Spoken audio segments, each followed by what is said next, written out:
Ladies and gentlemen, please put your hands together. Maruti Suzuki's chairman, R.C. Bhargava, ladies and gentlemen, on the podium. And he's joined Very warm welcome, sir.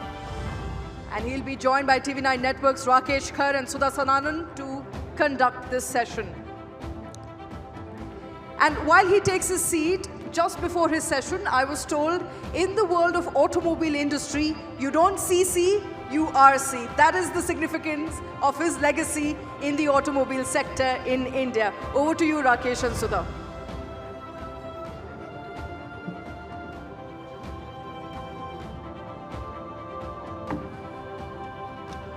Ladies and gentlemen, what a pleasure to have Mr. Bhargava with us, a legend himself in the automobile industry, someone who's been driving the corporate India story for the last 40 years, having served in the bureaucracy earlier with great distinction. Sudha, over to you. You can start.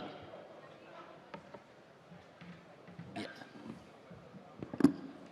What a pleasure this is, and namaskar to you, sir. I mean, you know, we need more and more legends like you to show us the way, show us the path. With your permission, sir, if I may start. Thank you very much.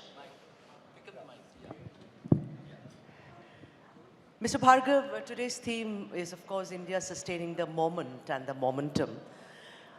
This is a time when the world economy is facing headwinds. You know, everybody's very bullish about India.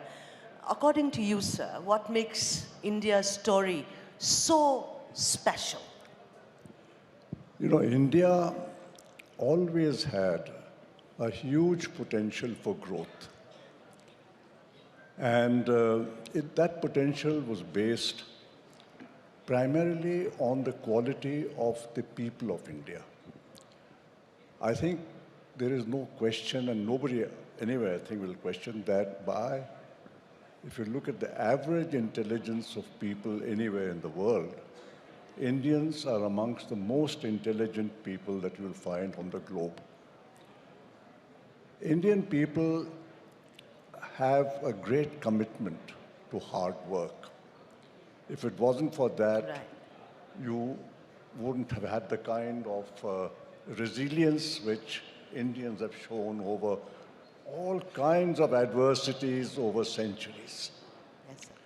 And if you combine intelligence with hard work, with the fact that God has endowed us with very fertile land, with a climate which permits you to grow 3 crops a year, which very few countries in the world have. We have all the ingredients for a rapid economic growth. Right.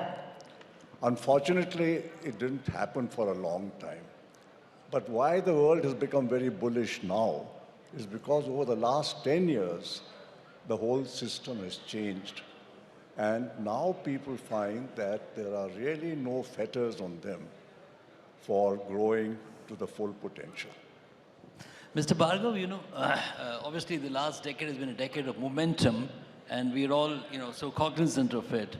But for India to truly be Viksit Bharat and that $30 trillion target that all of us are aspired to meet, you know, it will take about 9 to 10% growth sustained over the next at least decade or more. Are we ready for that? It's good to have that, you know, aspiration and that, you know, dream to go to $30 trillion, but we haven't grown at that pace. The world hasn't grown at that pace. And how do we, you know, actually make it happen? Especially when manufacturing, which leads the global agenda in growth, is not the strongest point. Of course, there is an exception like Maruti, which you showcase. You know, Rakesh, we have to get rid of a lot of baggage which we have accumulated over 60 years. And that is taking time. And that baggage is in terms not only of the entire systems of laws and regulations and practices, it's the way we have trained our bureaucracy to function, it's the way we've trained a lot of people in this country to think Yes, of sir. how business should be done.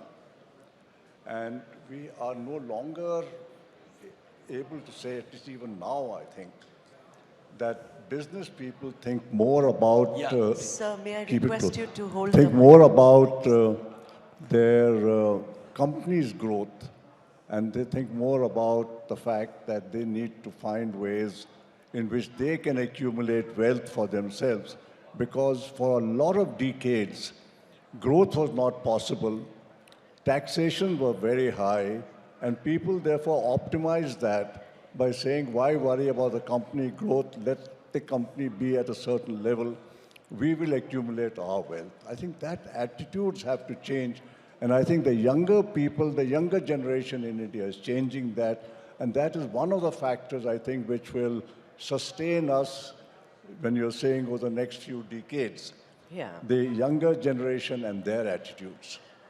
Mr. Bhargav, you know, your book, The Maruti Story, you're talking about change and how the young will have to sustain that change. You know, you built a company. After all, a company is not built just with brick and mortar. It requires a lot of blood, sweat, tears, passion, love, etc., etc. You know, getting approvals, putting things in place. We always heard about license Raj. We heard about red tapeism, which was always a glut for all of us to go forward. But this particular dispensation, as it were, the government and the entire system, it encourages entrepreneurship. You know, so tell us, what does the future look like for India from now on? I can't see any country in the world today, any country of any size in the world today, which has better prospects for the future than India has. I cannot see the Western world has reached a certain level where I think growth is now a dicey matter. Whether they grow or they will get into recession and things. People have lost that ethos of working. People want a much more luxurious kind of life. They want good things to come without working. And in India today, people are aspiring to greatly improve not only their own future, but the future of their families and their children in the future. And that hunger is going to drive India forward, which very few countries can match. Brilliant. Mr. Bhargav, you know, Maruti, of course, is a great example, which we cite as a great Make in India success story. One way of looking at it is that while Maruti has been a great success, we haven't been able to truly replicate that success across sectors, not necessarily just in the auto sector. But the truth of the matter is that Maruti is essentially foreign-owned. It's a Japanese-owned company. Does ownership have a role, especially in the context of India bringing in Atmanirbhar Bharat? So, you know, how do you look at the Atmanirbhar perspective and this Make in India context, given the Maruti template? So I'm not quite sure if I have understood what you're saying. But in Maruti, I think the major factor was the fact that all of us had no other agenda except the growth of the company. We were focused on how to grow this company because whether it was Mr. Krishnamurthy, he was at the end of his career. I had left the IAS and I had joined this, so I had no other way except to try and make a success of what I was doing here. Mr. Suzuki in Japan had gambled the future of Suzuki Japan on the Indian venture, where everybody thought that this was not going to be a success and he was going to go down. So I think there was a great deal of motivation all round to do things in the right way and not worry about personal things. No, I was talking about the ownership. You know, is foreign ownership still an issue in India? You know, ownership doesn't really matter. At that time when we started, government was a 74% owner. But I found, and I had worked for long in government, that government rules permit you a great deal of latitude to do things differently, but still remain within the rules. This belief that government rules are frightfully rigid and they don't permit you to change, I think stands disproved by the fact that within the Maruti system, if you look at all that we did, and I've described a lot of that in my latest book, Impossible to Possible, we have done a whole lot of changes in the management structure, all remaining within the government rule system. Interesting. Yeah, so that. And you know, the Maruti story, I'm going back to the first book. And Sorry? the first book, the Yeah, Maruti story, story. sir, you've been always a great votary of teamwork. You thought that people-to-people contact, you know, how you interact with each other, that builds a company, takes it several notches above. With the digitization, sir, and artificial intelligence, how is it going to impact when we talk about manufacturing, product design, et cetera, et cetera? It's a new world out there. What's your opinion on that, Mr. Bhargava? You know, ultimately, in any organization, it is the people who make the difference. In a lot of organizations like IT companies and all, everybody is very homogeneous in the sense that they're all engineers and they're all technocrats and things. And so they all work more or less as a team. In manufacturing, unfortunately, we have this, I'm not sure where this has come from, but it has come that people who are less educated are not the same as us. And we have a kind of superiority complex that if we are better educated, we have all the know-how, and the people who are less educated do not have that kind of know-how. It's totally wrong. Actually, the workers in a factory, and they are about 70% of the total employees, have as much interest in or motivation, if they are motivated correctly, to improve the factory, and they have the capability of doing this because by virtue of the experience which they get by working on the shop floor. The challenge for management or people who are in the higher positions is to respect people as people and to recognize that these people also have the same aspirations as we have. They also want to get a better life for themselves and their children. And if you create conditions where they can see that happening, they will work with full devotion to the company. Yeah, that's the work integrity that we are talking about, which is extremely important to the success of the India growth story. Mr. Bhargav, there is by and large broad consensus on the economic reforms in this country. Post-liberalization, there is a direction and a trajectory which stays the course. But there is a strong section in the political class which still sees capital with a sense of suspicion. And you have constantly been arguing in favor of, investing faith in wealth creators as the potentially only viable, durable solution to improve equitable growth in this country. So how does one deal with the level of, distrust in corporate world yet in this country? Rakesh, somehow I'm able to follow her better than I can follow you. Maybe the mic is faulty, sir. Could be, no? Yeah.